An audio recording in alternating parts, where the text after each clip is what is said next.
We in Our Mountains. Have you seen this movie? I'm sure you did. And I think you will agree with me that this is a masterpiece of the Armenian cinematography. And every time you watch this movie, you discover something new on a broad range of topics, starting from politics and even on agricultural economics. I would like to share a piece of that movie that I consider very important for each farmer, an economist, and even a policymaker. Let's watch that. Կարծում եք իբրես ճիշտ է ոչխարն այսպես քաղաք քշելը։ Նախ մենք ոչխար ծախող չենք, պետությունն է ոչխար առնող։ Մենք ոչխար պահող ենք։ Մենք չպիտի գնանք իր դուռը, թե ոչխար չես առնի, ինքը պիտի գա մեր դուռը, թե ոչխար չունես մեզ տալու։ Երկրորդ, մեր դուռը պիտի գա 100 բեռնատար մեքենայով։ Ոչխարները լցնի մեքենաներն ու կես ժամում սպանդանոց հասցնի։ 830 ոչխար է։ 2 օրում 70 կիլոմետր ճանապարհ, ամեն մի ոչխարը այս 2 օրում կկորցնի ամենակիչը 2 կիլոգրամ քաշ, 830-ը 2-ով 1660 կիլոգրամ, 16 ցենտներ մսի կորուստ, 1600-ը 20-ի բաժանած 80 ոչխար։ Եթե մեկը այդքան ավել ոչխար է հանձնում պետությանը, պետությունը նրան հերոսի կոչում է տալիս։ Նկարը Մոսկվաներից հետ թերթերում տպում են, մի 1000 ռուբլի էլ պարգև են տալիս։ Իսկ որ մեր աչքի առջև 16 ցենտները կորչում է, դրա համար ոչ ոք ոչ մի բերան նախատինքի խոսք չի լսելու։ Այնինչ դատարան էր հարկավոր։ It's amazing, eh? It's amazing how literate were the Armenian farmers in 1960s. In 1 minute, Pavle was able to recognize that he is losing life weight of the animal, calculate how much it was lost, and even suggest that by the law they are to be imprisoned. So he's talking about prevention, how to prevent the loss. In today's terms, these 80 sheep, which is now in Armenia top exportable product, would be worth about 4 million dram. There will be no farmer that would like to have such a loss if you realized about that. But in the modern world, it happens over and over again in many sectors of the economy. Globally, food waste and loss is a hot topic today. About 1/3 of the food produced in the world for human consumption gets wasted or lost. This is nearly 1.3 billion tons, or more than half of the world's annual cereal crop.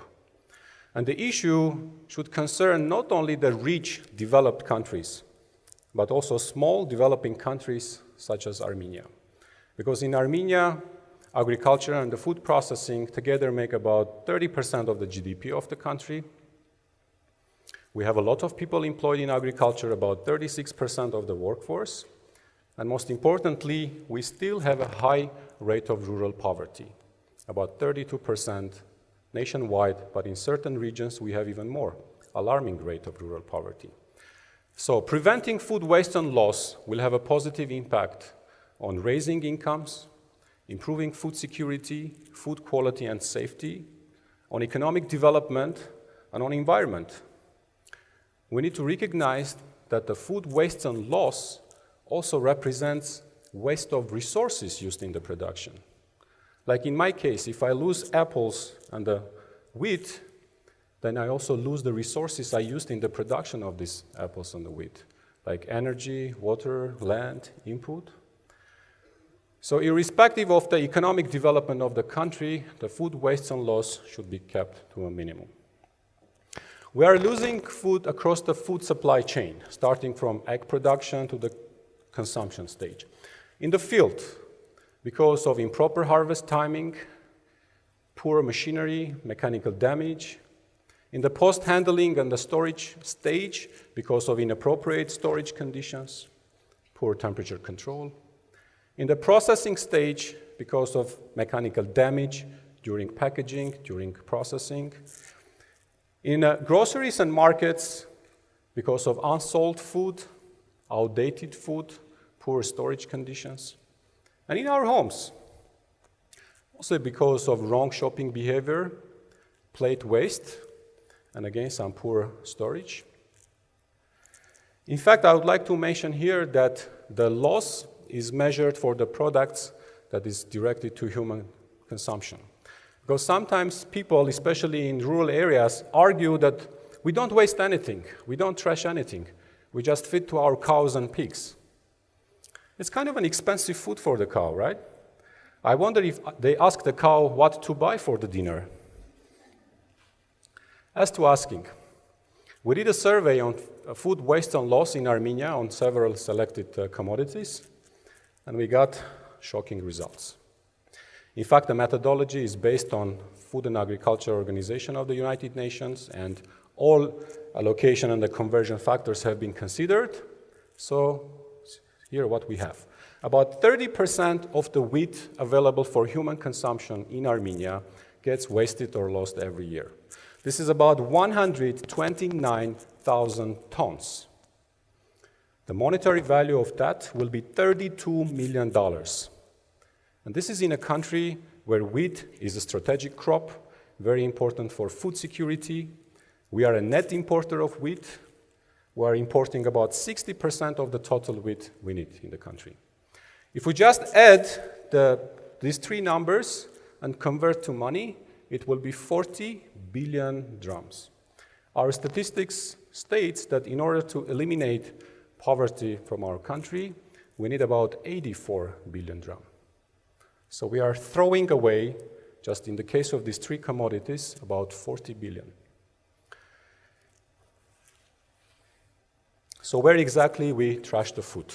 It depends on each commodity. In the case of potato, the most of it happens during the production stage, mostly due to mechanical damage in the harvest time, and also some in the storage because of the poor condition. And it happened to myself. A couple of years ago, I rented a cold storage facility to keep my apples for the new year, as many farmers do. And I lost 30% of it. It was about 1.5 tons that time.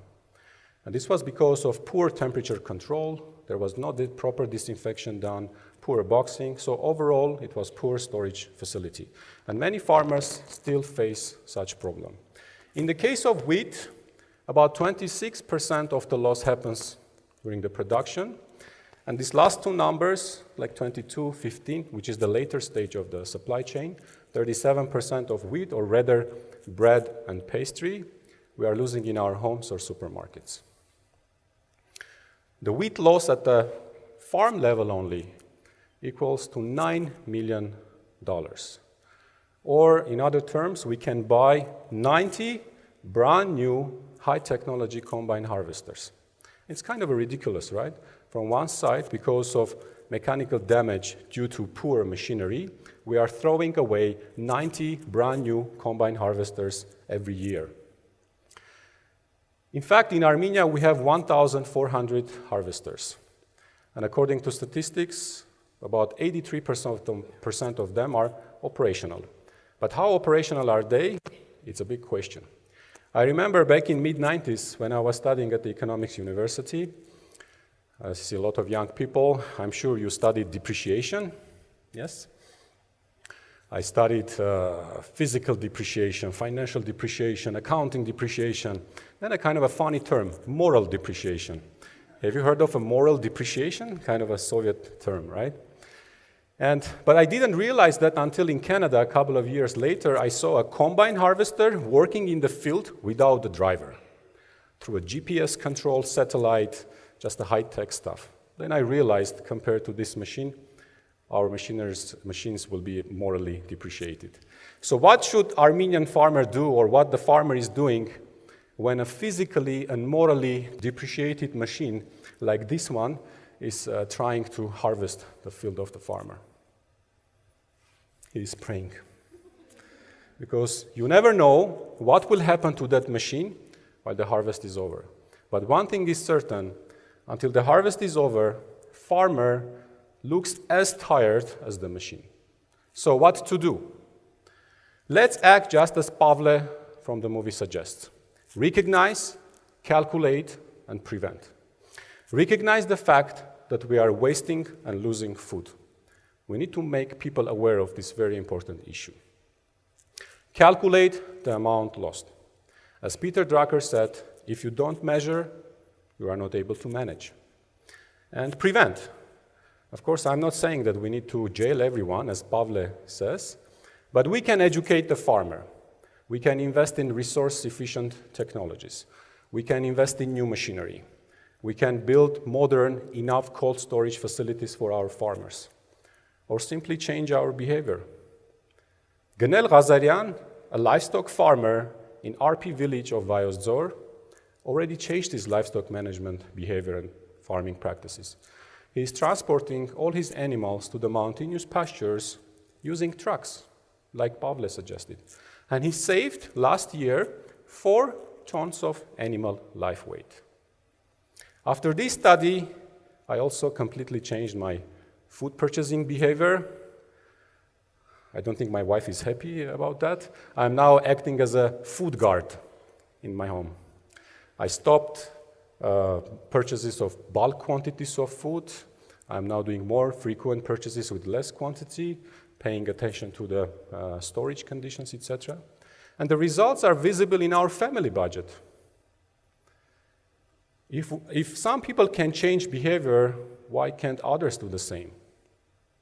If we all change our behavior collectively as a country, and if our development people and policymakers pay more attention to food waste and losses and the prevention mechanisms, the results will be visible in our country budget.